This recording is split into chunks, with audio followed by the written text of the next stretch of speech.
Saudaraku terkasih, jemaat Tuhan dimanapun Anda berada, mari kita akan memulai kebaktian Paskah di tahun 2020 ini. Karenanya mari saya mengajak setiap kita untuk bangkit berdiri dan mari kita akan mempersiapkan seluruh kehidupan kita. Menggunakan beberapa waktu untuk hening diri di hadapan Tuhan. Mari kita masuk di dalam saat teduh.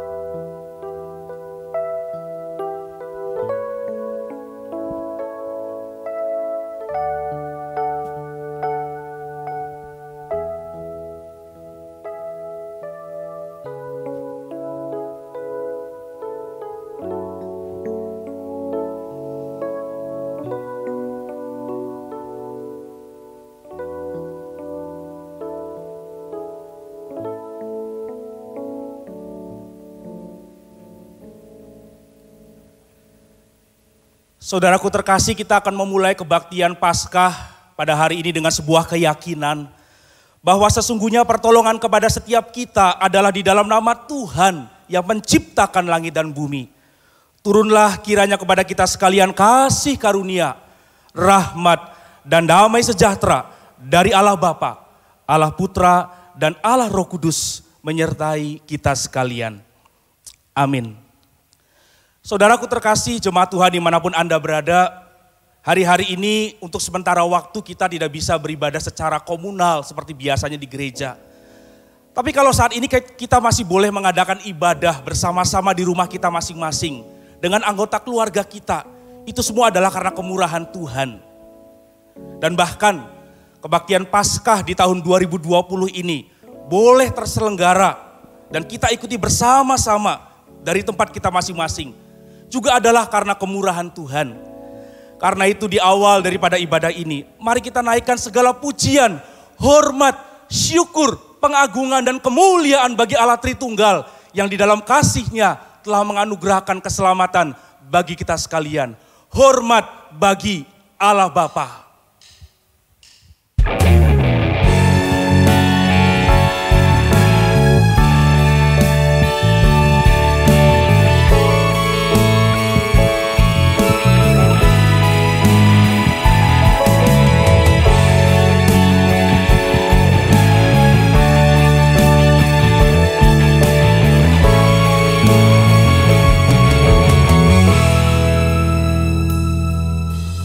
Hormat bagi Allah Bapa, hormat bagi anak-Nya,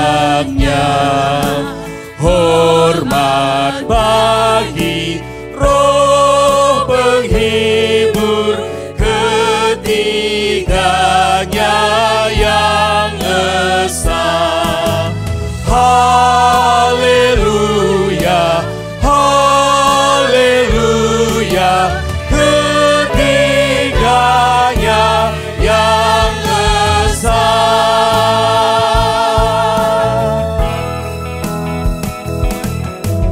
Hormat bagi Kristus Tuhan, alam jadi manusia. Hormat bagi Raja Gereja, Juru Selamat dunia. Haleluya, haleluya, Juru Selamat dunia.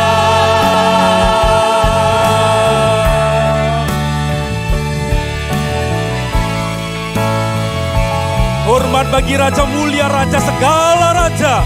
Haleluya.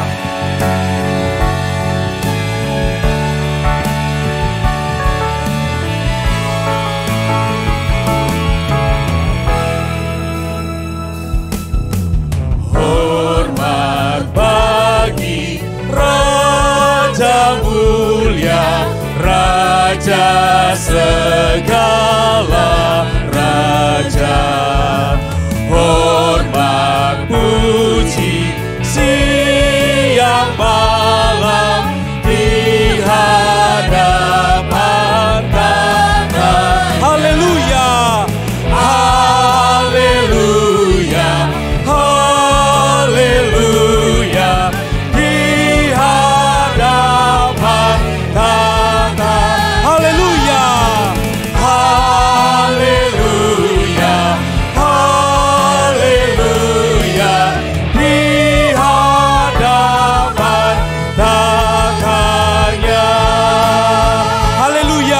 Haleluya.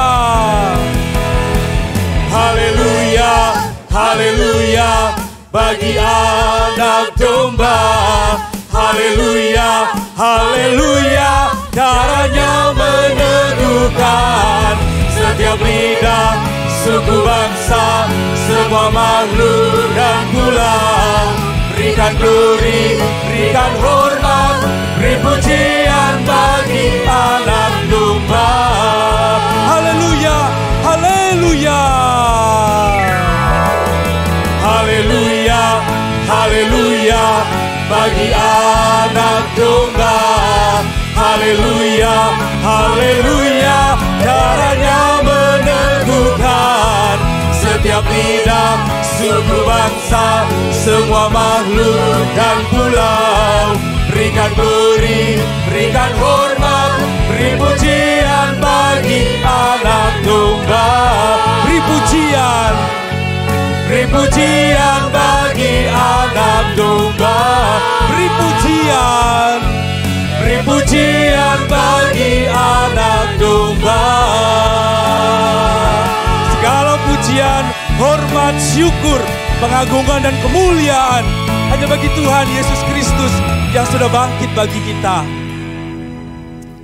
Bapa di dalam surga, sungguh kami naikkan syukur jikalau hari ini bersama-sama dengan setiap umat Tuhan kami boleh mengadakan ibadah Paskah di tahun 2020. Meskipun kami tidak bisa mengadakan ibadah secara komunal di gereja, tapi kami bersyukur di rumah masing-masing kami bisa dapat melakukan ibadah Paskah ini. Terima kasih Tuhan Yesus, dan kami percaya Engkau hadir dan Engkau memberkati setiap kami. Namun kami sadar ya Tuhan bahwa kami manusia penuh dengan kesalahan, penuh dengan dosa, penuh dengan cacat celah. Karena itu sebelum kami masuk lebih lagi di dalam hadirat Tuhan, memuji memuliakan nama Tuhan, mendengarkan firman Tuhan yang menjadi pesan Paskah bagi kami sekalian melalui hamba-Mu. Kami mengakui segala dosa dan pelanggaran kami, segala kecemaran kami, segala cacat celah kami, seraya memohon Tuhan berbelas kasihanlah bagi kami. Tuhan sembuhkanlah kami, Tuhan murnikanlah kami, Tuhan tahirkanlah kami, Tuhan ampunilah kami dari segala keberdosaan kami, dan layakkanlah kami untuk beribadah kepada Tuhan, untuk mendengarkan firman Tuhan. Terima kasih Tuhan Yesus, terpujilah nama Tuhan. Di dalam nama Tuhan Yesus Kristus kami siap beribadah. Dan di dalam nama Tuhan Yesus Kristus, biarlah kiranya ibadah ini sungguh menjadi hormat kemuliaan bagi nama Tuhan. Kami bersyukur dan berdoa. Amin. Saudaraku terkasih, berita anugerah di ibadah Paskah hari ini terambil dari 1 Korintus pasal 15 ayat 17 dan 20 berbunyi demikian. Dan jika Kristus tidak dibangkitkan, maka sia-sialah kepercayaan kamu dan kamu masih hidup dalam dosamu. Tetapi yang benar ialah bahwa Kristus telah dibangkitkan dari antara orang mati sebagai yang sulung dari orang-orang yang telah meninggal. Puji Tuhan. Saudara terkasih, keyakinan yang didasarkan kepada kebangkitan Yesus Kristus inilah yang mendorong kita untuk hidup lebih baik lagi seturut dengan kehendaknya. Dan juga mendorong setiap kita untuk bersama-sama dengan setiap orang percaya di segala abad dan tempat untuk mengikrarkan pengakuan iman kita seturut dengan pengakuan iman rasuli. Karena itu marilah kita mengikrarkannya. Aku percaya kepada Allah, Bapa yang Maha Kuasa, Khalik langit dan bumi, dan kepada Yesus Kristus anaknya yang tunggal Tuhan kita, yang dikandung dari Roh Kudus, lahir dari anak darah Maria, yang menderita sengsara di bawah pemerintahan Pontius Pilatus, disalibkan, mati dan dikuburkan, turun ke dalam kerajaan maut. Pada hari yang ketiga, bangkit pula dari antara orang mati, naik ke surga, duduk di sebelah kanan Allah Bapa yang Maha Kuasa. Dan dari sana ia akan datang untuk menghakimi orang yang hidup dan yang mati. Aku percaya kepada Roh Kudus, gereja yang kudus dan am, persekutuan orang kudus, pengampunan dosa, kebangkitan tubuh dan hidup yang kekal. Amin. Saudaraku sekalian, dengan tetap berdiri, marilah kita akan membacakan dengan saling bertanggapan untuk lebih memaknai akan kebangkitan Yesus Kristus.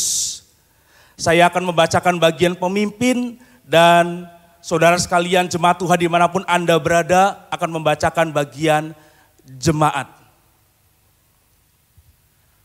Batu yang dibuang oleh tukang-tukang bangunan telah menjadi batu penjuru. Hal itu terjadi dari pihak Tuhan, suatu perbuatan ajaib di mata kita. Sesungguhnya Tuhan telah bangkit. Tetapi yang benar ialah bahwa Kristus telah dibangkitkan dari antara orang mati sebagai yang sulung dari orang-orang yang meninggal. Terpujilah Allah dan Bapa Tuhan kita Yesus Kristus, yang karena rahmat-Nya yang besar telah melahirkan kita kembali oleh kebangkitan Yesus Kristus dari antara orang mati kepada suatu hidup yang penuh pengharapan.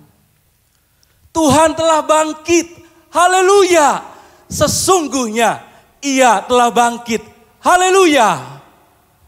Dan ketahuilah, aku menyertai kamu senantiasa sampai kepada akhir zaman.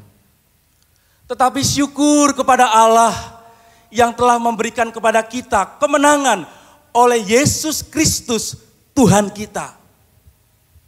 Aku telah disalibkan dengan Kristus, namun aku hidup, tetapi bukan lagi aku sendiri yang hidup, melainkan Kristus yang hidup di dalam aku.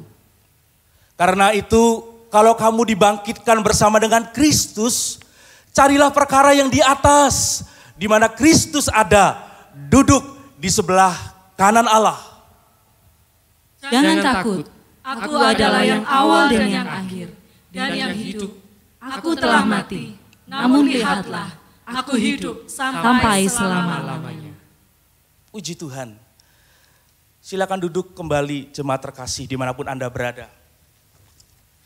Saudaraku, Alkitab mencatat bahwa pagi-pagi beberapa perempuan pergi ke kubur Yesus hendak memberikan rempah-rempah kepada mayat Yesus. Tetapi mereka mendapati kubur itu kosong. Karena ada sebuah kebenaran, yaitu Yesus sudah bangkit. Itulah yang diberitakan kepada para murid yang lain. Dan juga diberitakan kepada banyak orang. Dan menjadi inti pemberitaan Injil keselamatan. Dan berita itu sampai kepada saya dan Anda sekalian. Saudaraku, meskipun kita dengan mata jasmani kita tidak dapat melihat kubur yang kosong itu sebagai bukti Yesus sudah bangkit. Tetapi kita melihat dengan mata iman kita.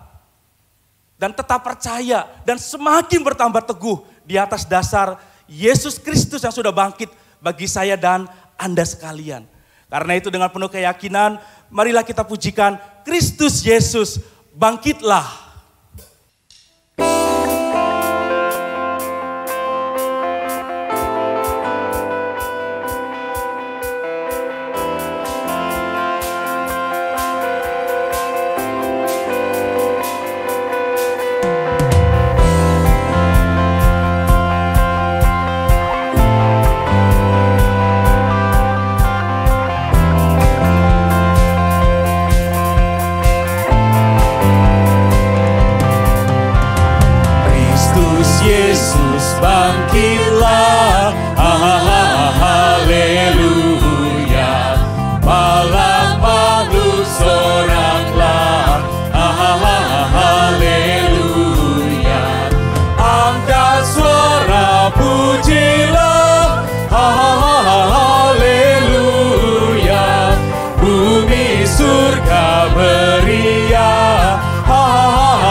Raja mulia, bangkitlah, haleluya.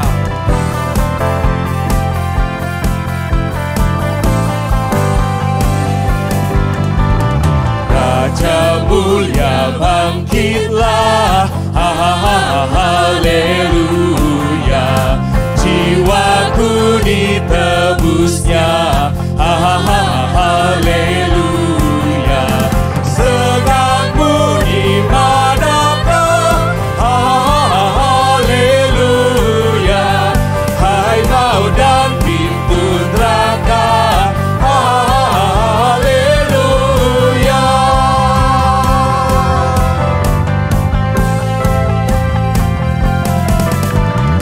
Ini ku mau ikut Yesus, haleluya.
kita, panji keselamatan kita, benteng hidup kita. Kau kekuatanku, penopang hidupku, panji keselamatan. Kau buktikan kasih setiamu, benteng hidupku. Tak akan ku takut, sebab ku tahu kau besertaku. Yesus, jaminan hidupku. Saudaraku, Yesus yang sudah bangkit bagi kita adalah kekuatan kita, benteng hidup kita.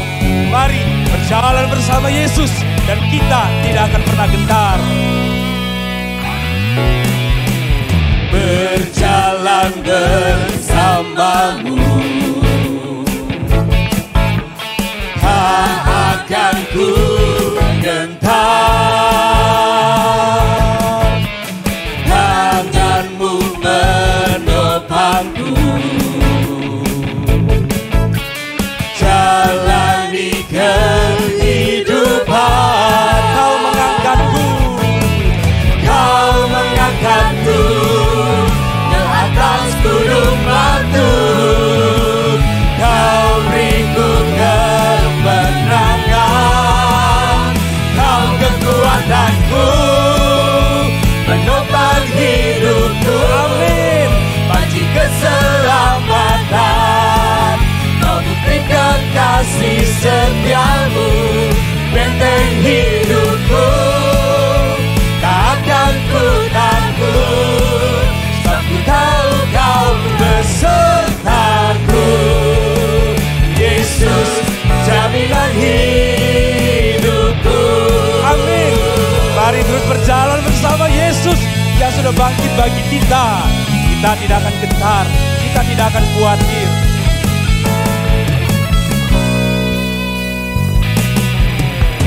Berjalan bersamamu,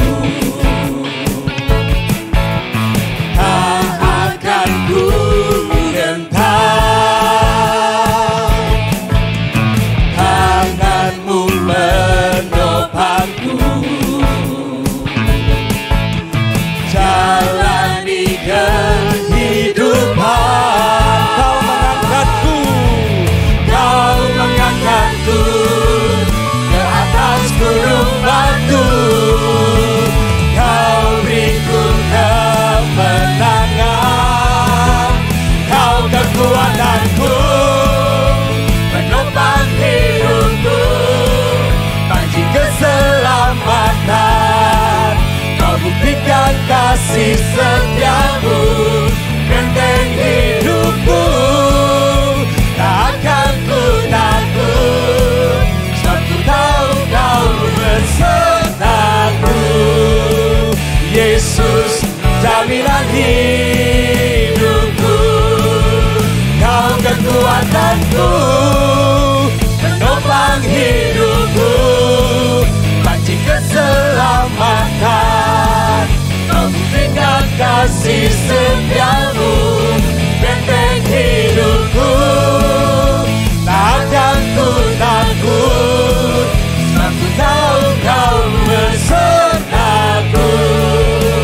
Yesus, jaminan hidupku. panggil nama Yesus.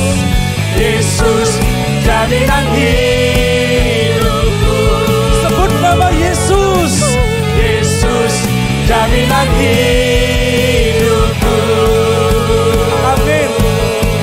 Yesuslah benteng hidup kita, kekuatan kita, panji keselamatan kita. Mari saudaraku, terus berjalan bersama Yesus. Haleluya. Amin. Saudaraku, firman Tuhan berkata bahwa Tuhan adalah gembalaku. Takkan kekurangan aku. Sekalipun aku harus berjalan dalam lembah kekelaman, aku tidak takut bahaya. Karena Tuhan besertaku.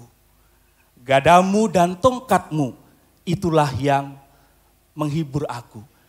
Karena Dia, Yesus Kristus adalah juru selamatku.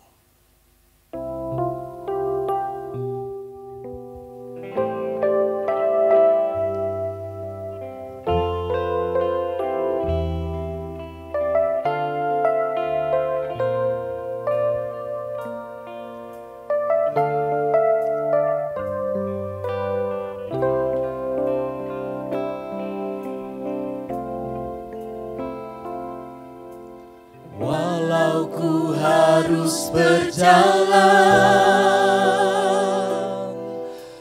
dalam lembah kekelaman,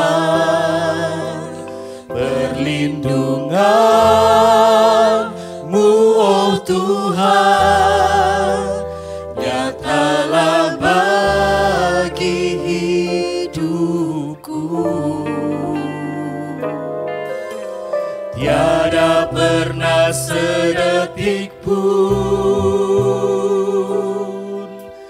tiada pernah Kau tinggalkan. Sungguh mulia dan sempurna, hanya Kau layak disembah. Yesus, Engkau juru selamatku, dalam janji-Mu kemenanganku. Selamanya kan ku nyatakan besar setia-Mu Tuhan di hidupku.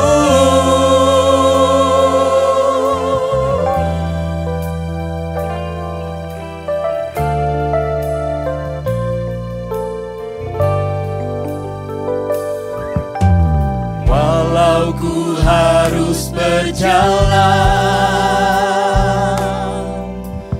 dalam lembah kekelaman, perlindungan-Mu, oh Tuhan, nyatalah bagi hidupku. Tiada pernah sedetik pun, tiada pernah Kau tinggalkan. Sungguh mulia dan sempurna, hanya Kau layak disembah. Yesus, Engkau juru selamatku, dalam janji-Mu kemenanganku.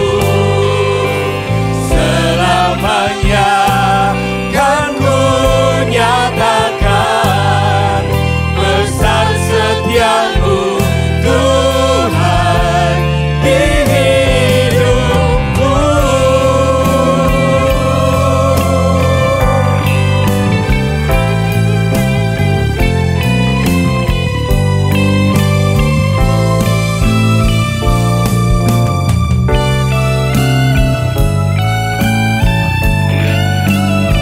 Mari dengan iman, Yesus, Engkau juru selamat kami.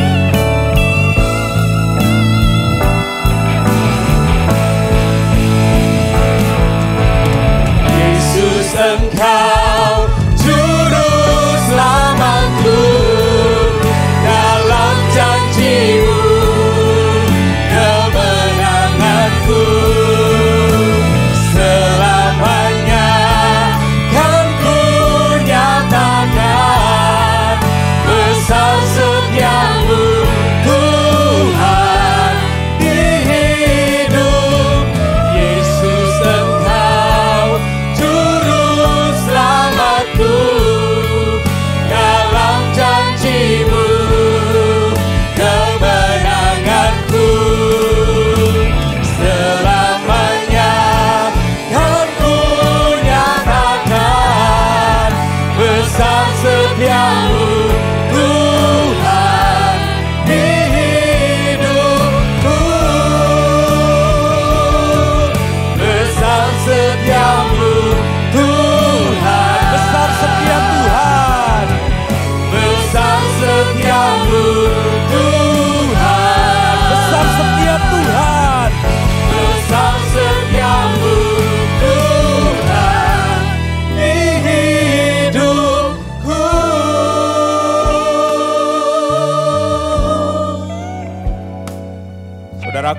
Tuhan di pagi hari ini menjadi pesan Paskah 2020 akan disampaikan oleh hambanya Bapak Pendeta Beni Solihin. Mari kita berdoa. Kami merasakan hadirat-Mu ada di tengah-tengah kami Tuhan. Walaupun kami berada di dalam rumah kami sendiri. Tapi kami percaya Engkau yang adalah Roh selalu hadir melampaui batas gedung gereja. Engkau mampu berkata-kata kepada kami dari kejauhan maupun di dalam hati kami. Kami menanti-nanti firman-Mu Tuhan di hari Paskah ini. Jiwa kami haus seperti tanah kering kerontang yang merindukan hujan yang turun. Seperti rusa yang berjalan di tengah-tengah hutan yang kerontang, hutan yang kering menanti sungai yang berair yang dapat memenuhi dahaganya. Itulah keadaan jiwa kami Tuhan. Ya Roh Kudus, berbicaralah kepada kami melalui firman-Mu. Pakailah hamba-Mu Tuhan yang Engkau tugaskan untuk memberitakan pesan Paskah pada hari ini. Biarlah kami semua boleh mengerti kehendak Tuhan.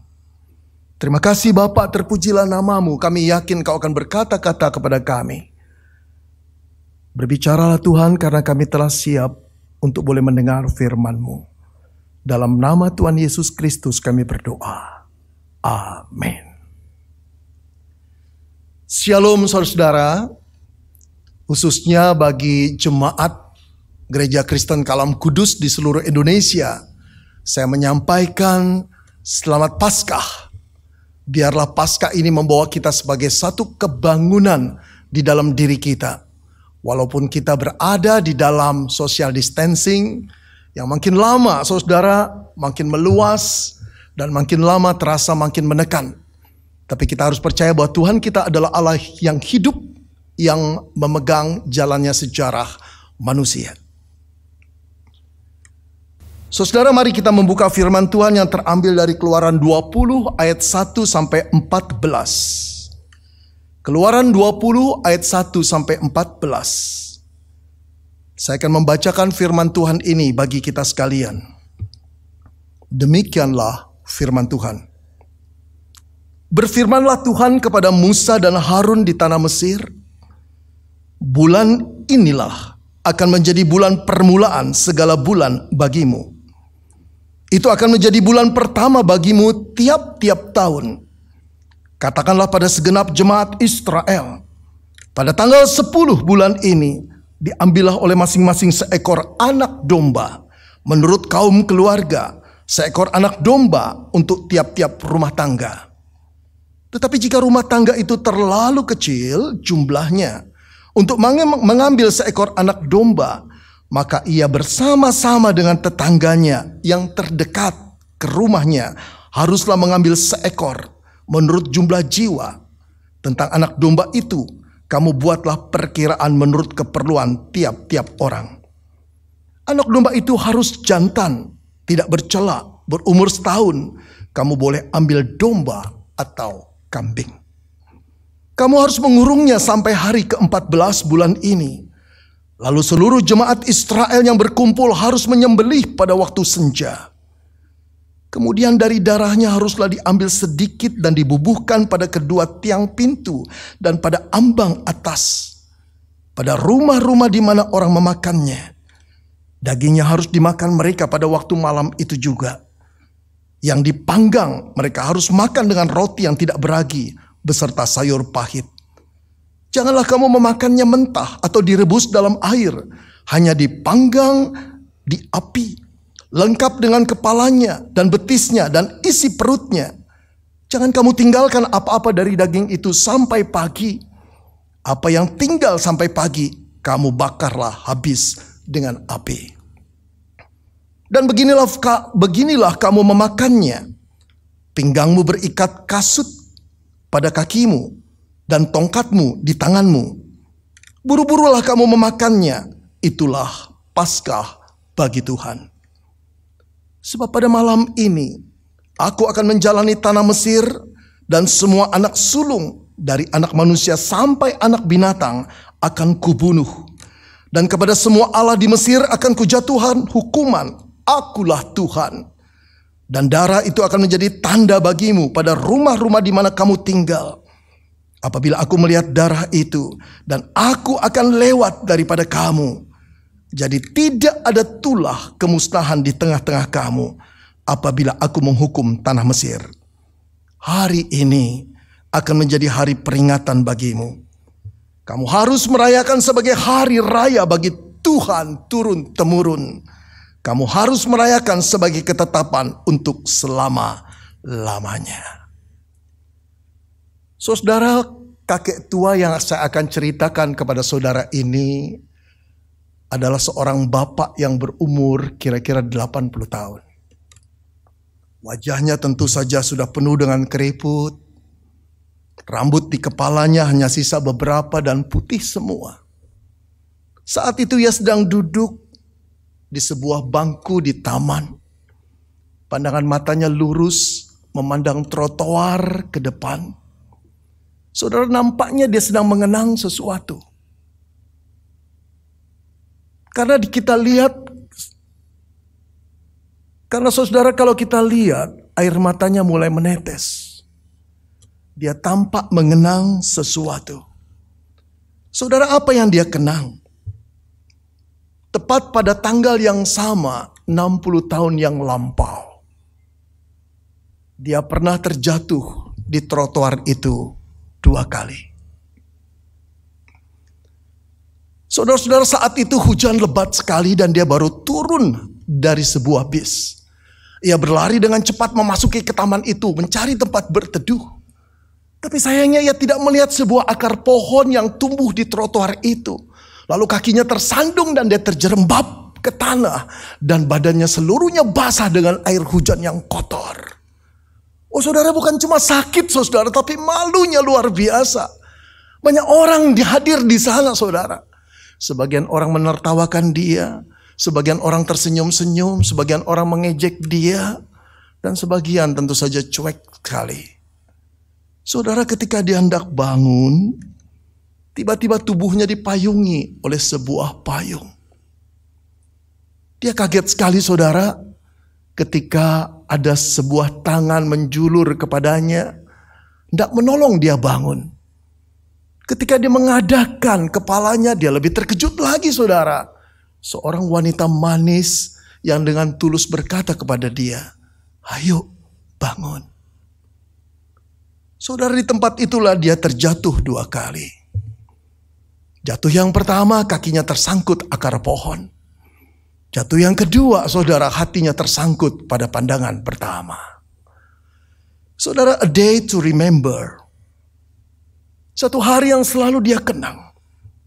Itulah pertemuan pertama dia dengan gadis yang akhirnya menjadi istrinya selama 45 tahun. 7 tahun yang lampau saudara yang dikasih Tuhan, istrinya telah meninggal dunia. Tapi a day to remember, satu hari untuk mengenang itu tidak pernah dia lupakan.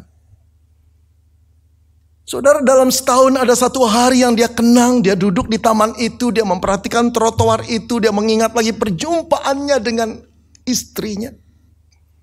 Satu kenangan manis bagi dia yang tidak dia akan lupakan. A day to remember. Satu hari yang layak untuk dikenang dan pantang untuk dilupakan. Saudara yang dikasihi Tuhan, kita semua mempunyai hari-hari tertentu dalam hidup kita yang begitu khusus. Spesial bagi hidup kita karena mengandung kenangan. Mungkin hari itu adalah hari ulang tahun kita. Mungkin juga hari itu adalah hari perkawinan kita. Mungkin juga hari itu adalah hari baptisan kita. Atau hari di mana kita diangkat atau dilantik menjadi seorang pejabat. Entah di perusahaan, entah di negara. Hari yang sangat berkesan. A day to remember. Kita tidak ingin melupakan hari itu. Karena hari itu menjadi hari yang bersejarah dalam hidup kita. Bahkan kita ingin selalu bagikan pada orang-orang terdekat kita. Saudara yang dikasihi Tuhan, hari Paskah buat orang Yahudi adalah satu hari yang pantas dikenang dan pantang untuk dilupakan.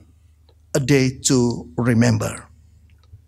Saudara, sebenarnya Paskah yang pertama merupakan miniatur dari Paskah yang sesungguhnya, yang akan terjadi 3.500 tahun kemudian di dalam zaman perjanjian baru. Paskah yang pertama diperintahkan Tuhan sendiri untuk diperingati. Tuhan berkata kepada Musa dan Harun, hari ini akan menjadi hari peringatan bagimu. Kamu harus merayakan sebagai hari raya bagi Tuhan, turun-temurun. Saudara, perhatikan, turun-temurun. Bukan cuma pada zaman Harun, pada zaman Musa, tapi sampai anak cucu mereka. Dari generasi ke generasi selama-lamanya mereka harus memperingati Paskah itu. Saudara, bahkan Tuhan memerintahkan orang Israel untuk mengubah tanggalan mereka. Hari tanggalan mereka sekarang dihitung dari hari Paskah yang pertama itu. Saudara-saudara yang dikasihi Tuhan, saya kira bukan hanya pada orang Israel Tuhan menginginkan Paskah itu harus dirayakan, tapi juga pada orang-orang Kristen masa kini. Pada engkau dan saya, rayakanlah Paskah. Ingatlah Paskah. Saudara, mengapa Tuhan menginginkan kita untuk mengingat hari Paskah? Diingat selama-lamanya. Saudara, yang pertama adalah agar kita tetap mengingat bahwa hari pembebasan kita dari dosa itu adalah anugerah Allah semata-mata. Saudara, 430 tahun bangsa Israel dijajah oleh orang-orang Mesir. Mereka diperlakukan sebagai budak. Mereka dianiaya. Mereka tersiksa. Bahkan pernah, saudara, anak sulung mereka dibunuh agar pertumbuhan orang-orang Israel tidak bertumbuh dengan cepat. Karena mereka sangat khawatir Israel akan mengkudeta mereka. Saudara, wajar kalau kita membayangkan ada sekelompok orang Israel yang coba komplain, coba menentang, coba mengadakan kudeta. Tapi lagi-lagi pasti gagal. Karena apa? Kekuatan bangsa Mesir itu luar biasa kokohnya. Saudara yang dikasihi Tuhan, bahkan setelah pemberontakan itu pasti hidup mereka lebih teraniaya, lebih tersiksa.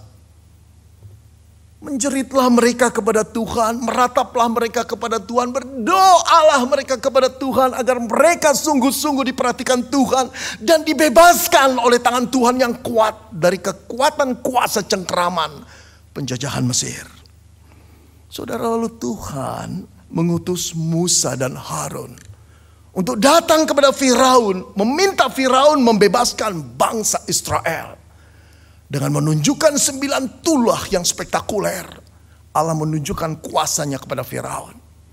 Tapi Firaun tetap menentang Tuhan. Dia tidak takut kepada Tuhan. Degil hatinya. Walaupun dia tahu bahwa tulah-tulah itu spektakuler, dia tetap tidak membiarkan bangsa Israel keluar. Saudara, sampailah kesabaran Tuhan mencapai batasnya. Ia akan membebaskan Israel dengan menghukum bangsa Mesir. Karena mereka tidak mengindahkan titahnya, ia akan melakukan tulah yang ke-10. Saudara, ia berkata kepada Musa dan Harun, sebab pada malam ini aku akan menjalani tanah Mesir, dan semua anak sulung dari anak manusia sampai binatang akan kubunuh. Dan kepada semua Allah di Mesir akan kujatuhkan hukuman. Akulah Tuhan. Saudara, malam itu pada tanggal 14 di bulan Nisan, Allah mengambil seluruh nyawa anak-anak sulung di Mesir. Saudara, bisa kita bayangkan ada jeritan, ada tangisan, ada ketakutan, ada ratapan yang terjadi pada rumah-rumah tangga orang-orang Mesir. Mereka menjerit karena anak-anak mereka mengalami kematian. Saudara, tampaknya Allah kejam luar biasa, bukan? Saudara, Allah tidak kejam, tapi Allah sedang menunjukkan keadilannya. Dia tidak sembarangan menghukum. Dia menghukum orang-orang Mesir yang sudah kelewat batas. Mereka memperlakukan orang Israel dengan tidak adil, tidak berperi kemanusiaan, dipekerjakan rodi, dibunuh sembarangan. Allah hanya menunjukkan keadilannya, menghukum sesuai dengan tindakan mereka. Dan saudara perhatikan, hukuman ini dilakukan pada tulah yang ke-10. Betapa panjang sabarnya Allah menunggu Firaun dan bangsa Mesir untuk bertobat. Tapi mereka tetap menentang Tuhan sampai kesabaran Tuhan mencapai batasnya. Saudara yang dikasihi Tuhan, kematian anak-anak sulung membuat orang-orang Mesir dan Firaun berpikir ulang untuk menahan orang Israel. Mereka tersudut, mereka takut. Akhirnya mereka membiarkan Musa untuk boleh membawa bangsa Israel. Bahkan mereka membiarkan mereka membawa harta kekayaan mereka. Bahkan saudara, mereka membekali orang-orang Israel itu dengan harta orang-orang Mesir. Saudara, ini satu pembebasan yang dilakukan oleh Allah, bukan oleh kekuatan orang-orang Israel. Sama sekali tidak. Inilah yang Allah minta menjadi satu peringatan, a day to remember. Bahwa orang Israel dibebaskan dari Mesir. Bukan karena kekuatan mereka sendiri. Tetapi karena anugerah Tuhan yang menunjukkan kuasanya membebaskan bangsa Israel dari cengkeraman kuasa bangsa Mesir. Saudara yang dikasihi Tuhan, sama seperti bangsa Israel yang tidak berdaya akan kuat cengkeraman kuasa bangsa Mesir selama 430 tahun. Demikianlah manusia tidak berkuasa atas kuasa dosa yang menguasai dan menggerogoti sepanjang hidupnya. Ternyata dosa yang diizinkan masuk oleh nenek moyang kita, Adam, terus merembet dari generasi ke generasi. Begitu juga generasi Israel. Mereka tidak lepas daripada gerogotan kuasa dosa. Saudara-saudara yang dikasihi oleh Tuhan, kekuatan kuasa dosa jauh lebih lihai daripada kekuatan kuasa virus corona, saudara-saudara. Ketika virus corona menggerogoti tubuh orang, apa yang dirasakan oleh seseorang? Sakit luar biasa, sesak napas, mual, rasanya begitu tersiksa. Tapi tahukah saudara betapa lihainya virus dosa itu? Ketika memasuki engkau dan saya, tidak nampak sedikit pun perasaan sakit. Bahkan kenikmatan yang kita nikmati. Dan kita ingin lagi dan ingin lagi.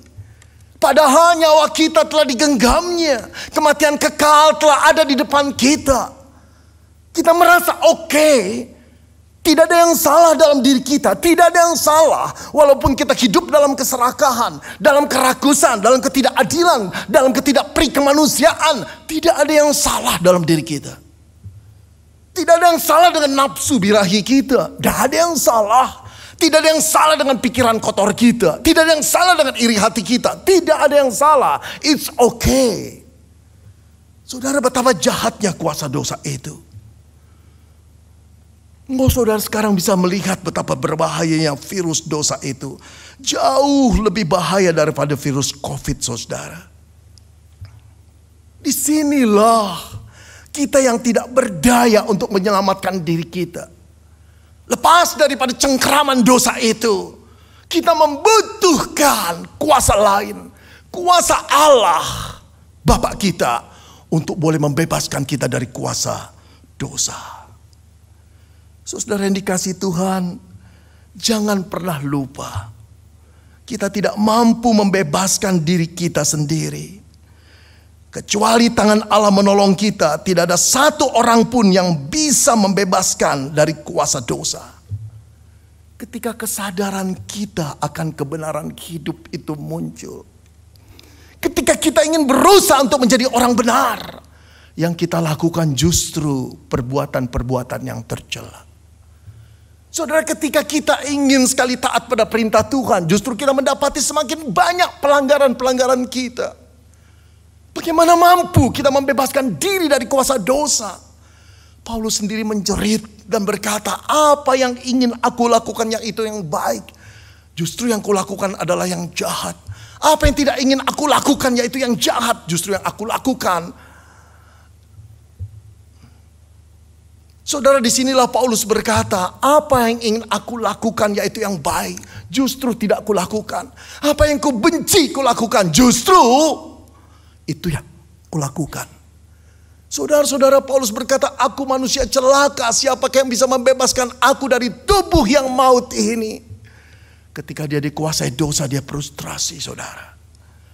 Hanya Allah lah yang mampu membebaskan engkau dan saya dari kuasa dosa. Saudara yang dikasihi oleh Tuhan, sama dengan kekuatan Mesir yang menjajah bangsa Israel.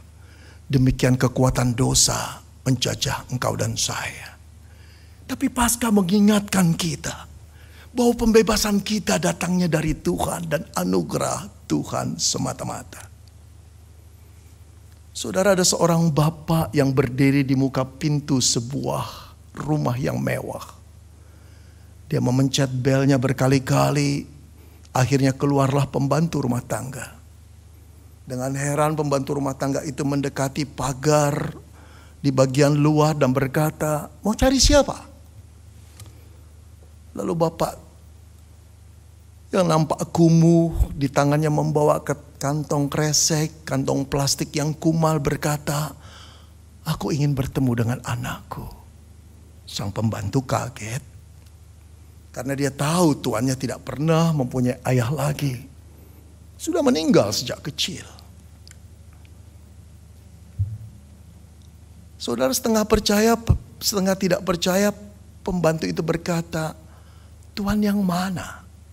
Tuanmu, itu anakku. Lalu dia menyebut nama lengkap tuan pembantu itu. Saudara, dengan keraguan dia berbalik dan masuk ke rumah. Tak lama kemudian keluarlah seorang pria tengah baya. Dia cuma membuka pintu lalu melihat dan berteriak, mau apa kau? Sang pria tua itu berkata, nak, izinkan papa masuk ke rumahmu dan nginap 1-2 malam. Aku tidak punya papa. Pergi sana. Saudara, orang tua itu tertunduk, air matanya tertetes. Rasa hatinya sakit sekali. Rasa terhina dan terbuang oleh putranya sendiri. Dia membalikkan badannya dan dia pergi dengan kantong kreseknya. Saudara, benar orang tua itu adalah ayah kandungnya. Kejam tidak, saudara, perbuatan anak kandungnya itu? Mentang-mentang sudah menjadi orang sukses, mentang-mentang sudah kaya. Kejam bukan? Tapi nanti dulu, saudara, sebelum kita menilai bahwa orang itu kejam, saya ingin menceritakan kisah latar belakangnya. Saudara, sejak kecil, ayah dari orang itu tak pernah pulang lagi ke rumah. Dia lari dengan wanita lain. Dia mengabaikan tanggung jawab pada istrinya dan anaknya. Sering kali sang anak itu menangis di ruang kelas ketika melihat anak-anak lain pulang dijemput oleh ayahnya. Betapa berat pergumulan anak itu, saudara. Ketika menerima rapot, banyak ayah datang. Banyak ayah memeluk, banyak ayah memuji. Walaupun dia mendapat rapot yang begitu tinggi nilainya, tak pernah seumur hidup dipuji oleh ayahnya. Bahkan ayahnya tak pernah muncul sekalipun di rumahnya. Sekarang setelah ayahnya menjadi pria gembel, tidak punya apa-apa, mau balik ke rumahnya. Apakah semudah itu? Tidak salah kalau dia berkata, aku tidak punya ayah, pergi kamu. Saudara-saudara, biar bagaimanapun pria tua itu masih punya harga diri. Walaupun dia sakit, air matanya tertetes, dia pergi. Tapi tidak lama dia jatuh pingsan di tepi jalan. Saudara, ketika dia bangun, dia berada di rumah sakit. Seluruh tubuhnya penuh dengan penyakit. Dia dirawat di sana beberapa hari, dia tahu ajalnya akan tiba. Saudara, di tengah-tengah rasa frustrasi dan rasa berat hati untuk menerima kematian, tiba-tiba datanglah seorang pasien yang lain di sebelahnya. Seorang anak muda yang dari kecil hidupnya berpenyakitan. Penyakit paru-paru yang dia indap dari kecil. Tidak lama saudara, anak muda ini menjadi sahabat. Dan yang mengejutkan adalah anak muda ini bercerita tentang Yesus. Anak muda yang berpenyakitan dari kecil ini tidak pernah mengeluh. Setiap pagi bangun pagi mengucap pujian kepada Tuhan. Membaca firman Tuhan, berdoa kepada Tuhan. Tak tampak sakit anak muda ini. Walaupun dia tahu begitu sakit paru-parunya. Saudara, dia mulai tertarik di tengah-tengah sekaratnya. Lalu dia berkata, bisakah engkau menceritakan Yesusmu kepada aku? Saudara, hatinya tergetar. Mendengar sosok Allah yang begitu mengasihi manusia. Yang bahkan sudah serusak apapun. Saudara, satu pagi ketika malaikat menjemput dia, bapak tua ini meninggal dunia. Tapi tahukah saudara, walaupun ia dibuang oleh anaknya dan dikubur tanpa keluarganya, tapi Allah menerimanya kembali. Oh, saudara, bagaimana mungkin seorang yang seumur hidup cuma melakukan kebejatan dan menyakiti hati Allah dan mengorbankan keluarga dan anak-anak masih diterima oleh Tuhan? Apa sumbangsi hidupnya? Apa manfaat manusia seperti itu? Tapi itulah hak Allah. Itulah hati Allah. Dia beranugerah kepada siapa dia mau beranugerah. Saudara, engkau dan saya tidak lebih baik daripada Bapak itu. Engkau dan saya tidak lebih kudus daripada Bapak itu. Sepanjang hidup kita digerogoti oleh dosa. Dan yang lebih celaka, kita merasa diri kita benar. Tapi saudara, kasih Tuhan menghampiri engkau dan saya. Dia menyelamatkan engkau dan saya. Keselamatan yang kita terima, ingatlah, cuma pemberian anugerah Allah semata-mata. Saudara yang dikasihi Tuhan, mengapa Tuhan menginginkan kita untuk mengingat Paskah selama-lamanya? Yang kedua, agar kita tetap ingat bahwa untuk menyelamatkan jiwa kita, ada nyawa yang harus dikorbankan. Saudara, ada orang bilang tidak ada yang gratis di dunia ini. Kalaupun ada, itu cuma pancingan di awal. Di akhirnya, duit kita juga pasti akan keluar. Tapi barangkali ada saudara yang berkata, ada Pak yang gratis. Apa? Keselamatan di dalam Yesus. Itu free Pak, itu diberikan cuma-cuma. Kita tidak bayar apapun. Amin. Saya percaya itu. Dan pernyataan saudara itu benar 100%. Tapi yang sering dilupakan oleh banyak orang, saudara, keselamatan itu datangnya gratis, cuma-cuma. Tetapi ada seseorang yang telah membayarnya. Ada seorang yang dikorbankan untuk engkau dan saya menerima anugerah Tuhan. Saudara yang dikasihi Tuhan, hal ini sama terjadi pada Paskah pertama. Agar anak-anak sulung di Mesir itu bisa bebas, satu syaratnya. Ada darah anak domba yang dibubuhkan. Tuhan memerintahkan saudara kepada Israel demikian. Biarlah engkau menyembelih seekor anak domba atau kambing. Kambing jantan atau domba jantan yang tidak bercela berumur setahun dan darahnya diambil sedikit dan dibubuhkan pada kedua tiang pintu dan ambang atas rumah mereka.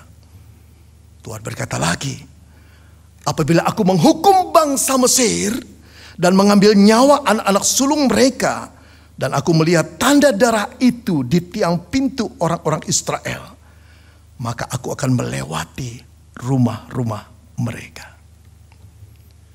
Saudara, darah anak domba yang mereka oleskan pada tiang pintu dan ambang atas rumah mereka menjadi kunci keselamatan mereka. Ketika Allah hendak mengangkat nyawa anak-anak sulung yang ada di Mesir dan melihat ada darah di tiang pintu mereka dan ambang atas rumah mereka, maka Allah akan melewati. Nyawa anak-anak sulung orang-orang Israel itu bebas dari hukuman. Tapi saudara, mari kita lihat. Nyawa itu bebas karena ada darah yang dibubuhkan.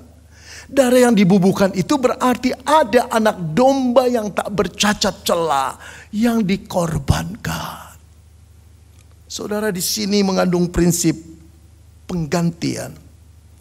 Penebusan itu terjadi hanya karena ada penggantian.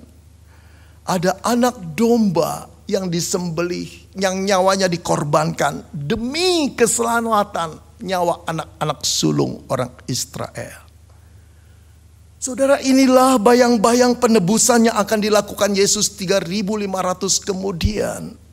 3.500 tahun kemudian pada Paskah di zaman Perjanjian Baru.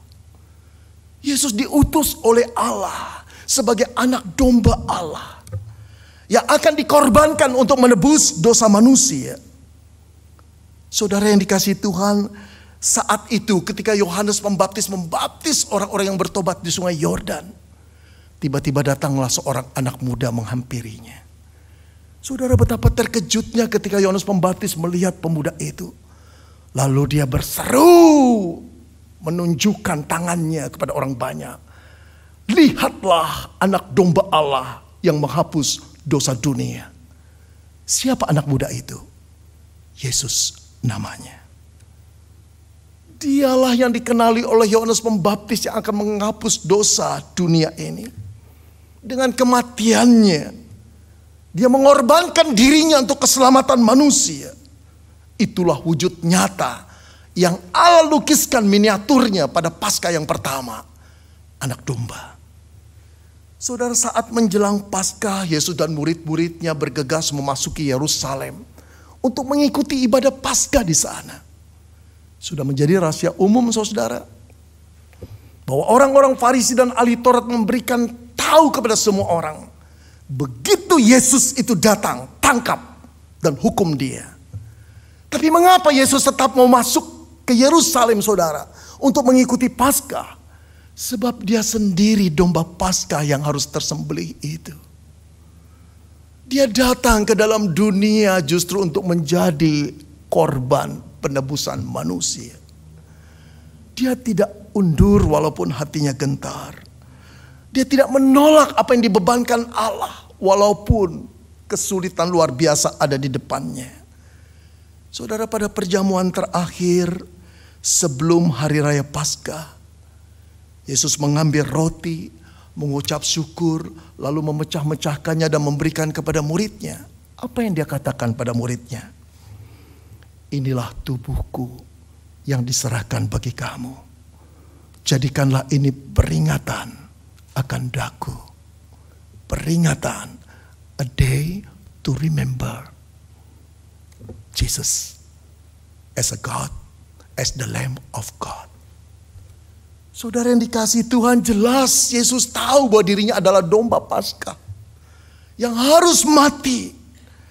Demikian juga ia mengambil cawan itu dan berkata, cawan ini adalah perjanjian baru oleh darahku yang ditumpahkan bagi kamu. Saudara yang dikasihi Tuhan, saat orang-orang Israel pada saat itu sibuk mencari anak domba Paskah yang akan disembelih, yang tak bercacat itu, domba Paskah yang sesungguhnya Yesus Kristus sedang diadili. ditangkap, difitnah, disiksa, dicabuki, dilucuti, ditelanjangi, dan akhirnya disalibkan. Saudara-saudara yang dikasihi Tuhan, saat itulah Tuhan Yesus merasa sungguh-sungguh hidup di dalam kesendirian.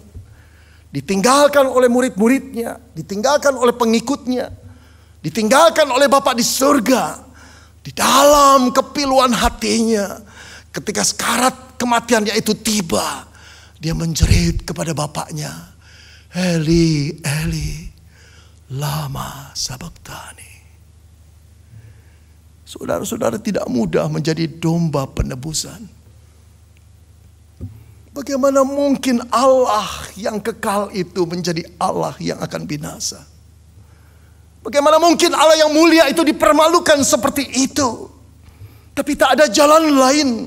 Dia harus ada di salib sana, terpantek di sana, dipermalukan di sana, agar engkau dan saya yang berdosa menerima keselamatan. Karena semua dosa kita telah ditanggung oleh Yesus. Saudara yang dikasihi oleh Tuhan, tidak ada dosa yang dilupakan oleh Tuhan.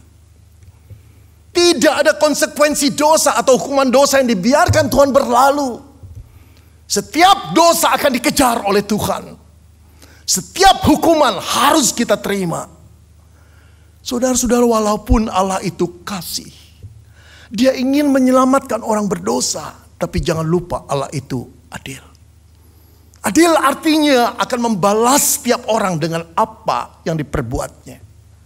Saudara, tidak mungkin dosa itu dibiarkan oleh Tuhan. Keadilan Tuhan memburu setiap orang yang bersalah harus dihukum. Saudara, bisakah Anda membayangkan jika engkau hadir di sebuah ruang sidang, ketika seorang hakim hendak memutuskan perkara seorang pembunuh yang membunuh seorang pedagang karena menginginkan harta bendanya. Lalu hakim itu berkata, telah terbukti dengan jelas Anda mengadakan pembunuhan secara berencana dengan motif untuk mengambil harta bendanya. Keputusan kami adalah kami menghukum mati engkau sesuai dengan ketentuan undang-undang pidana. Tapi karena aku hakim yang mengasihi, aku membebaskan engkau. Diketuknya palu 3 kali. Dan sang terdakwa bersorak dan berkata, terima kasih Pak Hakim. Saudara bisa membayangkan apa yang terjadi pada pihak keluarga? Mereka pasti berdiri, mereka marah, mereka berseru kepada hakim itu. Gila kau Pak Hakim. Bagaimana mungkin kau membebaskan orang yang sudah bersalah? Hakim itu menjawab dengan tenang. Aku tahu dia bersalah, tapi engkau lupa aku hakim yang kasih. Aku tidak bisa menghukum orang yang bersalah karena aku hakim yang kasih. Lalu barangkali pihak keluarganya akan berteriak begini, memang engkau hakim yang kasih, tapi engkau tidak adil. Saudara, betul tidak? Ada hakim yang kasih tapi tidak adil. Dan ini tidak akan terjadi pada Allah, saudara-saudara. Di dalam diri Allah, Allah itu kasih. Tapi dalam diri Allah, kesucian Allah menuntut keadilan pula. Tidak pernah keadilan Allah mengabaikan kasih Allah. Tidak pernah kasih Allah meniadakan keadilan Tuhan. Hukuman orang berdosa harus dijalankan. Tapi bagaimana cara Allah menyelamatkan engkau dan saya, manusia yang jauh daripada baik dan kudus? Seseorang mengganti kita, yaitu anak domba Allah, Yesus Kristus namanya. Saudara, dia mati bukan karena kesalahannya. Dia adalah anak domba yang tak bercela. Dia mati justru menanggung hukuman dosa Allah. Kembali lagi prinsip penggantian dari Paskah pertama. Ketika anak-anak sulung bebas dari hukuman karena darah anak domba. Demikianlah Yesus anak domba itu mengganti engkau dan saya. Saudara yang dikasihi Tuhan, jangan pernah dipikir, jangan pernah engkau memikirkan bahwa orang-orang Israel jauh lebih baik daripada orang-orang Mesir. Bahwa orang-orang Israel hidupnya tak pernah berbuat dosa dan sangat kudus. Bahkan mungkin sekali sangat buruk, saudara. Hanya dalam cerita ini, dalam kisah kenyataannya orang Mesir yang menjajah orang Israel. Kalau orang Israel menjajah orang Mesir, barangkali mereka jauh lebih jahat memperlakukan orang-orang Mesir itu. Sama seperti engkau dan saya, kita tidak lebih baik dari manusia yang di luar Kristus. Tapi kita diselamatkan oleh karena anugerah. Dan keselamatan karena anugerah itu dibayar oleh Yesus Kristus. Saudara, Roma 8 ayat 1 mengatakan, demikianlah sekarang tidak ada penghukuman bagi mereka yang hidup di dalam Kristus Yesus. Oh saudara, inilah berita Paskah. A day to remember. Kita harus ingat bahwa keselamatan kita dimungkinkan karena anugerah Allah, tapi dibayar oleh darah anak domba Allah. Saudara, di dalam situasi wabah COVID, yang paling menakutkan saya kira bukan cuma rasa sakitnya ketika kita menderita infeksi itu, tapi ketakutan kematian yang mengiringi, yang menunggu kita di depan kita. Saudara, kematian bisa menakutkan. Yang pertama karena kita belum pernah mengalami. Yang kedua jelas karena kita dihantui oleh rasa dosa kita selama kehidupan ini. Saudara-saudara, saya telah membaca begitu banyak kesaksian anak-anak Tuhan yang sebelum mengalami kematian atau kesembuhan, mereka menjadi tenang karena tahu mereka itu milik Tuhan. Karena mereka tahu mereka bukan orang kudus, bukan orang yang suci di dalam dosa. Mereka tahu mereka kotor, tapi mereka juga tahu bahwa mereka telah dibayar lunas oleh Yesus, anak domba Allah itu. Sehingga bagi mereka tidak ada penghukuman. Saudara, ini bukan berarti kita akan bebas melakukan dosa semau-mau kita karena sudah dibayar. Justru ini menjadi kekuatan kita untuk bersyukur pada Tuhan. Bahwa kita yang tidak layak ini ditebus, dibayar lunas harganya. Saudara, siapakah yang bisa membuat kita kuat dalam menghadapi kematian? Hanya jaminan keselamatan. Karena kita tahu seluruh hukuman kita telah dibayar lunas harganya. A day to remember. Paskah harus diperingati.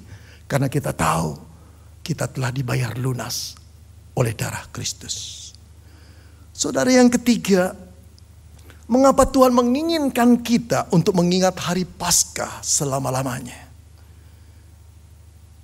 Yang ketiga adalah agar kita ingat bahwa Tuhan Yesus penyelamat kita adalah Tuhan yang telah bangkit. Saudara, sebagian dari kita mungkin tergugah mendengar kisah pengorbanan Yesus. Begitu agung dia, begitu kasih dia sampai dia berteriak, Bapa ampunilah mereka. Karena mereka tidak tahu apa yang mereka perbuat. Kisah itu agung, kisah itu menyentuh. Tapi apa gunanya kisah itu kalau cuma berhenti pada kematian Yesus dan penguburan Yesus di liang kubur? Kisah itu menyentuh perasaan kau dan saya. Tapi kisah itu tidak membawa kuasa apa-apa mengubah kehidupanmu dan kehidupanku. Saudara, apa yang dapat dilakukan oleh seorang nabi atau guru spiritual yang mati di dalam liang kubur? Walaupun pada saat hidup dia begitu baik hati dan penuh dengan pengorbanan. Saudara, dapatkah selalu nabi seperti itu memberikan kekuatan, penghiburan, nasihat dan menyertai kita senantiasa?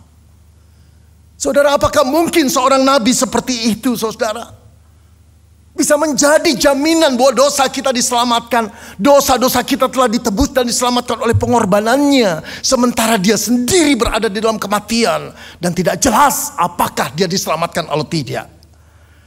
Saudara, mungkin saja ada pertanyaan di dalam sebagian diri para murid seperti itu. Murid-murid Yesus ketika menyaksikan Yesus mati disalib secara mengerikan, mereka betul bertanya-tanya, apakah dia Mesias yang dikirim oleh Tuhan? Sungguhkah dia nabi yang akan datang? Saudara-saudara, perasaan kehilangan, skeptis, sedih luar biasa, saya kira menaungi atau menutupi perasaan para murid saat itu. Mereka diam, mengurung diri, social distancing daripada komunitas yang lain. Mereka takut, cemas, hari depan mereka sirna. Saudara yang kekasih dalam Yesus, tetapi Alkitab mengatakan pada minggu pertama itu, para wanita yang balik dari kubur Yesus berlari-lari mengabarkan satu kabar yang mengejutkan. Bahkan lebih mengejutkan daripada mengetahui satu kenyataan bahwa guru mereka tersalib, mati dan dikubur. Apa yang mereka bawa? Kubur guru mereka kosong. Yesus guru mereka bangkit. Oh saudara, berita ini menggelegar seperti cahaya di tengah-tengah kegelapan yang menyilaukan mata para murid sampai mereka terheran-heran dan tidak percaya. Tapi Alkitab melanjutkan kisahnya. Berita Yesus bangkit bukan cuma diceritakan para wanita. Tapi Alkitab mengisahkan minimum 10 kali Yesus menunjukkan diri pada murid-muridnya. Berkumpul dengan murid-muridnya, berbicara dengan murid-muridnya. Jelas dia adalah Allah yang bangkit, saudara-saudara. Dia menunjukkan dirinya, dia tidak terkubur dalam liang kubur. Tapi dia adalah Allah yang hidup. Bahkan pernah saudara, dia menunjukkan dirinya, penampakan dirinya pada 500 orang sekaligus. Yang lebih luar biasa saudara-saudara.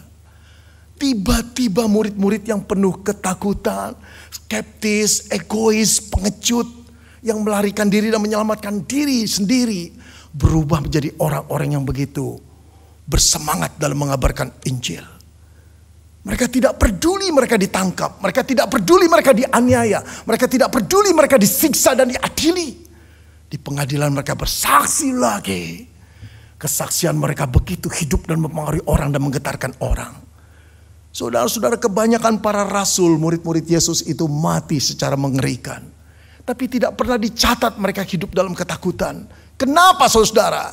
Karena mereka telah menyaksikan bahwa guru mereka, anak domba Paskah itu yang telah mati disembelih dan dikubur, hidup kembali. Wow.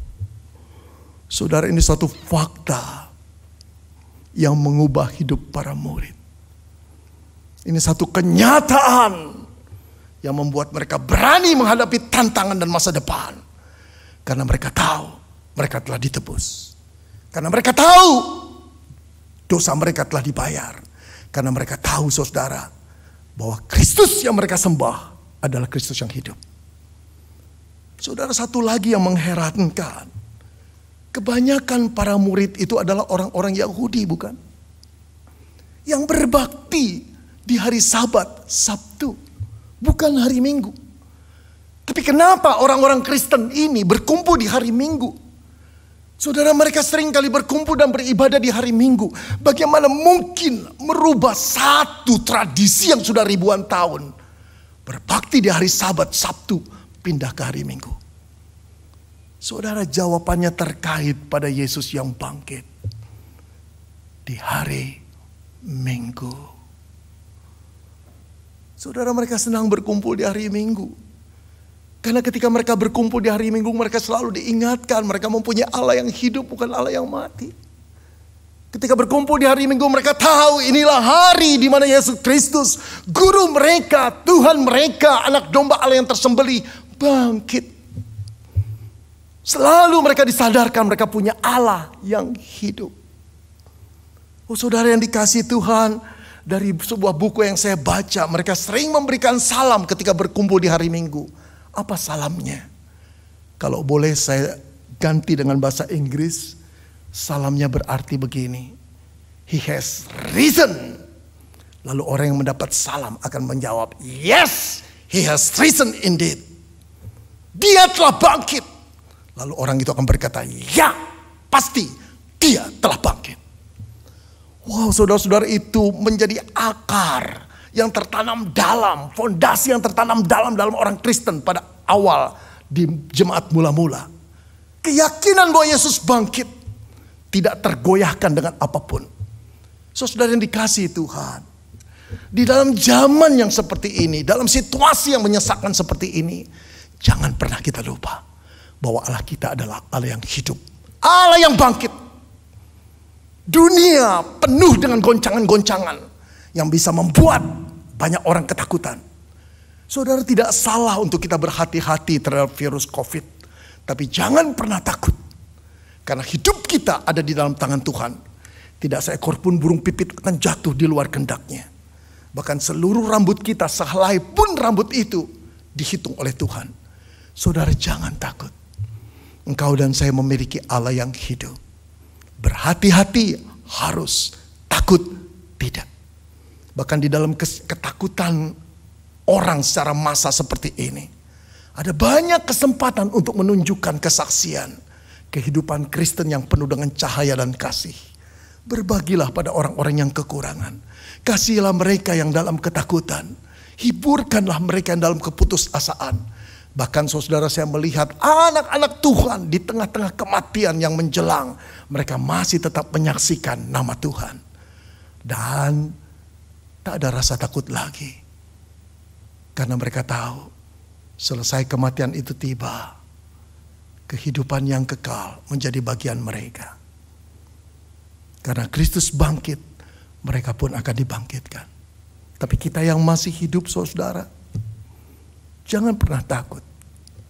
Ada banyak orang yang takut pada COVID, tapi lebih takut lagi akan badai ekonomi, resesi yang luar biasa. Kita tahu semua itu bisa terjadi. Tapi frustrasilah orang yang tidak mempunyai Allah. Tapi berbahagialah ia yang bersandar kepada Tuhan, anak domba yang hidup itu. Katakan kepada masing-masing orang Kristen, He has risen. Jawablah, yes, He has risen indeed. Mari kita berdoa.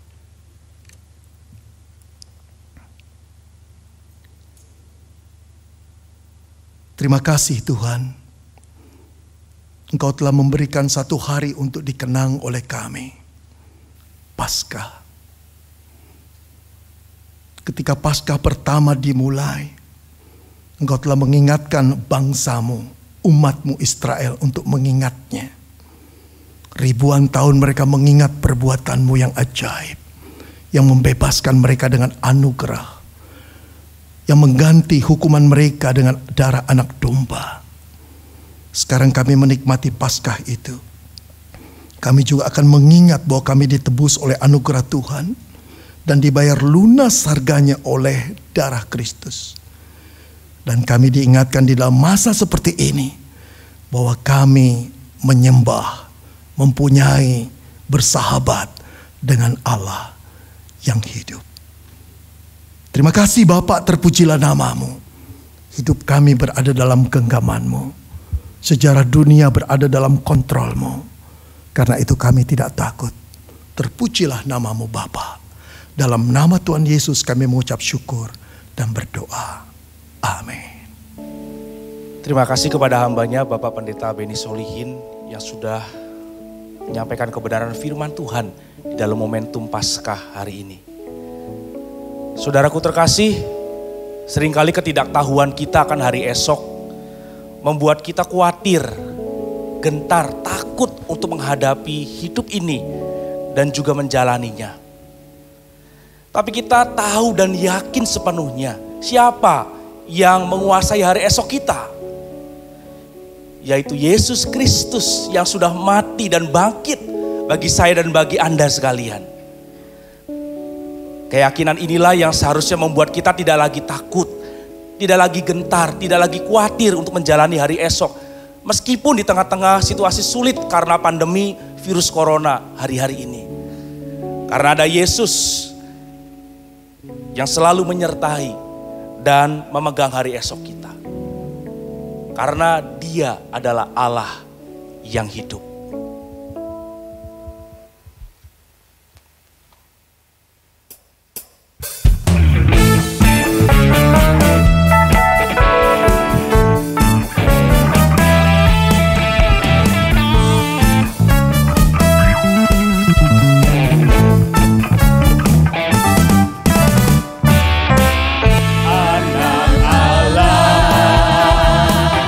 Yesus namanya.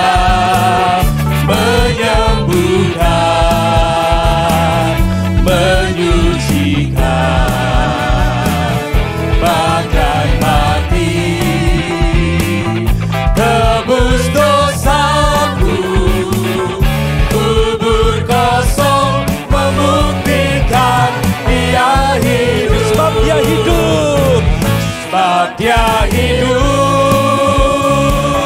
Ada hari esok, sebab Dia hidup. Ku tak gentar, karena ku tahu Dia pegang hari esok. Hidup jadi berarti sebab Dia hidup. Yesus Kristus, Juru Selamatku, Kau Rajaku, Kau Tuhanku, Kau telah bangkit, hidup selamanya, dan memerintah atas bumi sebagai Raja. Sebab Dia hidup, sebab Dia hidup. Yes, ada hari esok. Amin. Sebab Dia hidup. Ku tak gentar, karena ku tahu Dia pegang hari esok. Hidup jadi berarti sebab Dia hidup. Sebab Dia hidup. Ada hari esok. Amin. Sebab Dia hidup. Ku tak gentar, karena ku tahu Dia pegang hari esok. Hidup jadi berarti sebab Dia hidup.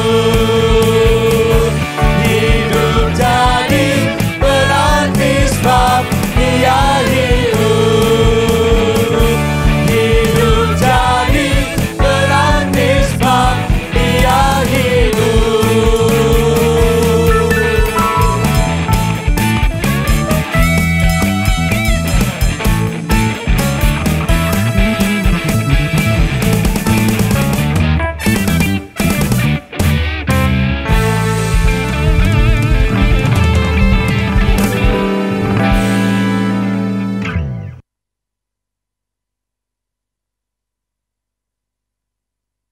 Kami bersyukur ya Tuhan, oleh karena karya-Mu yang besar.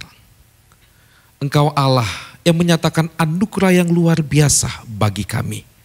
Engkau datang ke dalam dunia, Engkau mati bagi kami ya Tuhan. Dan Engkau bangkit, Engkau menang. Dan kemenangan ini Tuhan Kau anugerahkan juga bagi kami. Ini menjadi penghiburan bagi kami Tuhan.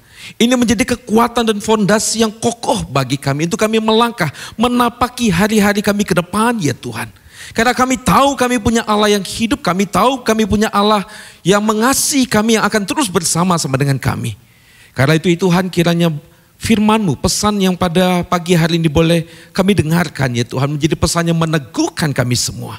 Bapak, Engkau tahu ada pergumulan-pergumulan yang kami hadapi pada waktu-waktu ini. Tuhan, kiranya sekali lagi firman-Mu boleh menyapa kami. Puji-pujian yang kami kumandangkan juga pada pagi hari ini juga boleh menjadi pesan yang meneguhkan dan meneduhkan hati kami. Tuhan, kami serahkan perjalanan hidup kami ke depan ke dalam tangan-Mu. Engkau Allah yang setia, Engkau Allah yang mengasihi kami, Engkau Allah yang akan menemani dan menyertai kami. Terima kasih ya Tuhan untuk hamba-Mu Bapak Pendeta Beni Solihin yang boleh Tuhan pakai untuk boleh menjadi saluran berkat pada pagi hari ini. Tuhan berkati hamba-Mu ini bersama dengan keluarganya dalam kehidupan dan pelayanannya. Nama Tuhan sajalah yang senantiasa dipermuliakan. Bapak di surga, kami terus berdoa ya Tuhan untuk bangsa kami ini. Di tengah-tengah pergumulan yang saat ini sangat berat kami hadapi. Tolonglah bangsa kami ya Tuhan. Tolonglah negeri kami ini ya Bapak. Pemimpin-pemimpin kami, baik itu pemerintah kami yang di pusat maupun di daerah. Tuhan tolong ya Tuhan.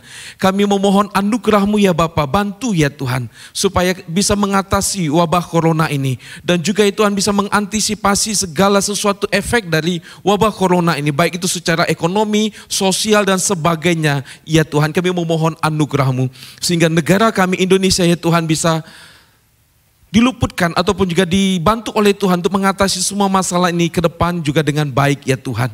Kami terus berdoa ya Bapa untuk para medis, para dokter, para perawat yang Tuhan percayakan untuk mereka melayani di negara kami ini, khususnya Tuhan dalam situasi yang sangat berat, menangani menangani para pasien oleh karena wabah corona ini. Tuhan, kami memohon anugerah-Mu bagi setiap tim medis, bantu mereka ya Tuhan, berikan mereka kesehatan dan kekuatan, berikan mereka hikmat ya Tuhan. Kami juga berdoa ya Bapa untuk saudara-saudara kami yang bergumul dengan sakit COVID-19 ini ya Tuhan. Ada banyak ya Tuhan saudara-saudara kami yang bergumul dengan kesakitan yang luar biasa. Tuhan, kami memohon anugerah-Mu sekali lagi turun atas mereka semua. Engkau Tuhan yang menjamah mereka semua. Engkau Tuhan yang boleh memulihkan mereka semua Tuhan. Engkau hadir Tuhan di tengah-tengah pergumulan mereka hari ini. Dan juga Tuhan, kami mau berdoa untuk pelayanan ataupun tindakan-tindakan medis yang dilakukan, supaya semuanya ini juga Tuhan boleh menjadi cara yang Tuhan pakai untuk boleh menolong saudara-saudara kami yang bergumul ya Tuhan. Bapa di surga, pada saat ini kami juga mau berdoa ya Tuhan untuk Gereja Kristen Kalam Kudus, Sinode Gereja Kristen Kalam Kudus, semua unit Gereja Kalam Kudus di berbagai tempat, dan begitu juga Tuhan Yayasan Kalam Kudus Indonesia dan semua cabang Sekolah Kalam Kudus di berbagai tempat. Tuhan, kami mau berdoa, mohon anugerah-Mu ya Tuhan untuk gereja dan untuk sekolah dimanapun kami berada ya Tuhan. Kau yang memakai gereja dan sekolah ini Tuhan untuk boleh menjadi berkat di negara kami ini. Karena itu Tuhan, kami mau berdoa, tuntun dan berkati ya Tuhan untuk gereja dan sekolah, dan kami boleh hadir di tengah-tengah bangsa ini, khususnya Tuhan untuk saat-saat ini kami boleh menjadi garam dan terang di Indonesia ya Tuhan. Bapa di surga, kami juga mau berdoa ya Tuhan untuk semua jemaat-Mu ya Tuhan. Mohon anugerah-Mu ya Bapa untuk setiap umat-Mu. Engkau tahu Tuhan bagaimana kami juga bergumul dalam situasi-situasi sekarang ini. Bapa, kami memohon Engkau Tuhan yang boleh menjamah mereka semua. Ada yang bergumul Tuhan dengan pekerjaan, mohon anugerah-Mu Tuhan. Berikan hikmat ya Tuhan bagi semua umat-Mu untuk bisa menghadapi, mengantisipasi semua situasi yang ada ini dengan hikmat yang daripada-Mu. Kami juga mau berdoa Tuhan, mungkin ada di antara saudara-saudara kami yang juga bergumul ya Tuhan dengan kondisi fisik yang kurang baik, yang kurang sehat. Mungkin ada di antara mereka saat ini sedang berada di rumah sakit. Kami memohon Tuhan, Kau hadir bersama dengan umat-Mu di sana, menjamah, memberkati, memulihkan mereka, menyembuhkan mereka ya Tuhan. Mungkin ada di antara mereka ya Tuhan yang juga bergumul dan sakit dan mereka harus dirawat di rumah. Tuhan, kami memohon juga sekali lagi anugerah-Mu turun atas mereka ya Tuhan. Kiranya Tuhan yang boleh memberikan damai sejahtera-Mu Tuhan di tengah-tengah pergumulan yang kami hadapi. Keluarga yang juga bergumul dengan semua situasi yang ada, Tuhan juga yang menolong dan memberkati ya Tuhan. Kami juga berdoa Bapa, untuk sebentar kami juga akan memberikan persembahan. Bapa, kiranya Engkau juga boleh memberkati setiap umat-Mu. Kami mau terus belajar ya Tuhan. Walaupun situasi hari-hari ini sulit, tapi kami tetap bisa melihat ada cara Tuhan menolong kami, memberkati kami. Dan kami boleh memberikan Tuhan persembahan pada hari ini. Dan semuanya menjadi kemuliaan bagi nama-Mu. Dan Tuhan yang boleh memberkati persembahan ini. Para majelis yang mengelola keuangan Tuhan berkati juga ya Tuhan. Dan juga semua umat-Mu di mana kami belajar memberi, kami juga boleh diberkati oleh Tuhan. Dan kami juga mau terus belajar memberi hidup kami menjadi alat di dalam tangan-Mu. Terima kasih Bapak, sekali lagi kami bersyukur dan kami mau menyerahkan sekali lagi bangsa kami ini, gereja kami dan setiap kami ya Tuhan. Kami serahkan semuanya ke dalam tangan-Mu. Mohon anugerah-Mu Tuhan atas kami semua. Terima kasih Bapak, ini doa kami. Dalam nama Tuhan Yesus kami berdoa. Amin. Shalom sidang jemaat yang dikasihi oleh Tuhan Yesus. Salam sejahtera bagi kita semua dimanapun kita berada. Saya mau mewakili Gereja Kristen Kalam Kudus Malang, majelis dan jemaat di tempat ini, rohaniwan di tempat ini mengucapkan selamat Paskah bagi kita semua. Yesus sudah bangkit. Ya, sungguh Dia sudah bangkit. Bapak Ibu Saudara, biarlah pesan firman Tuhan pada pagi hari ini menjadi kekuatan bagi kita untuk menapaki hari-hari ke depan. Bapak Ibu Saudara, kita bersyukur hari ini kita bisa mengingat, merayakan hari Paskah. Dan ini pesan firman Tuhan yang tadi disampaikan oleh Pendeta Benny Solihin, biarlah boleh menjadi pesan Tuhan yang mengingatkan kita. A day to remember, hari yang akan selalu kita ingat. Khususnya dalam masa-masa pergumulan kita hari ini, hari di mana kita mengingat ada anugerah Tuhan buat kita semua. Selamat Paskah buat kita selamat Paskah buat kita sekalian sekali lagi, dan biarlah anugerah Tuhan boleh menyertai kita semua. Bapak Ibu Saudara, pada saat ini kita juga mengucapkan terima kasih untuk pelayanan dari Pendeta Benny Solihin. Terima kasih Pak Benny yang sudah boleh dipakai oleh Tuhan untuk memberitakan firman Tuhan pada pagi hari ini. Tuhan yang memberkati. Terima kasih juga untuk semua Bapak Ibu Saudara yang boleh terlibat dalam pelayanan pada pagi hari ini. Kiranya Tuhan yang juga boleh memberkati kita dan juga semua tim multimedia yang sudah boleh terlibat dalam pelayanan pada pagi hari ini. Tuhan yang memberkati kita semua. Bapak Ibu Saudara, kita akan lihat ada pesan dari sinode untuk mengucapkan selamat Paskah bagi kita sekalian. Bapak Ibu Saudara, pada saat ini saya juga mau menyampaikan tentang aksi peduli yang gereja kita lakukan dalam masa wabah corona COVID di Kota Malang ini. Pada hari Rabu yang lalu, gereja kita, Gereja Kalam Kudus Malang, sudah membagikan makan siang gratis bagi warga masyarakat yang membutuhkan. Pelaksanaannya dilakukan di 3 tempat, yaitu di Semeru, di Kasin, dan juga di Muhammad Yamin, di Sekolah Kalam Kudus yang ada di Muhammad Yamin. Saya mewakili majelis dan rohaniwan mengucapkan terima kasih untuk Bapak Ibu Saudara yang terlibat untuk mendukung pelaksanaan aksi peduli ini. Dan aksi peduli ini Bapak Ibu Saudara masih akan terus kita lakukan untuk pembagian nasi makan siang gratis ini juga, dan kita sedang mempersiapkan untuk pembagian masker. Sesuai dengan arahan dari pemerintah supaya masyarakat menggunakan masker, maka gereja kita akan membagikan masker kepada jemaat dan juga untuk warga yang membutuhkan. Bapak Ibu Saudara, bagi Bapak Ibu Saudara yang ingin mendukung pelayanan di gereja kita, Gereja Kalam Kudus Malang, Bapak Ibu Saudara bisa memberikan persembahan dan juga perpuluhan melalui transfer ke rekening gereja kita maupun juga melalui QR Code gereja kita. Bapak Ibu Saudara, demikian warta yang bisa saya sampaikan. Sekali lagi, selamat Paskah. Mari kita hidup bagi Kristus, bangkit bagi Kristus, dan bersinar bagi Kristus. Tuhan memberkati kita semua. Dan saat ini kita akan mengakhiri ibadah Paskah pada hari ini, dan saya mengundang kita semua bangkit berdiri. Kita akan menaikkan pujian doksologi.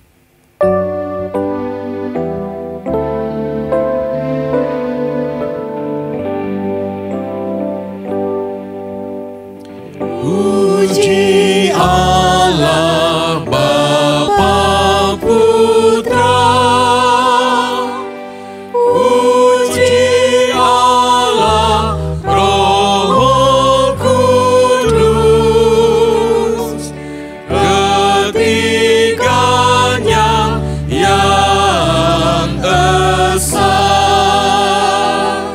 Mohon selamat sumber berkat.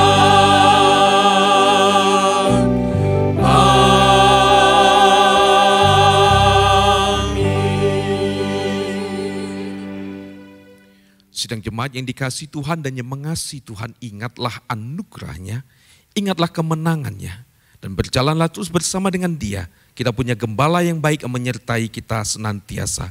Dan sekarang mari kita bersama mengarahkan hati kita kepada Tuhan, dan saya akan berdoa memohon berkat Tuhan bagi kita sekalian. Tuhan memberkati engkau dan melindungi engkau. Tuhan menyinari engkau dengan wajahnya dan memberi engkau kasih karunia. Tuhan menghadapkan wajahnya kepadamu dan memberi engkau damai sejahtera. Amin.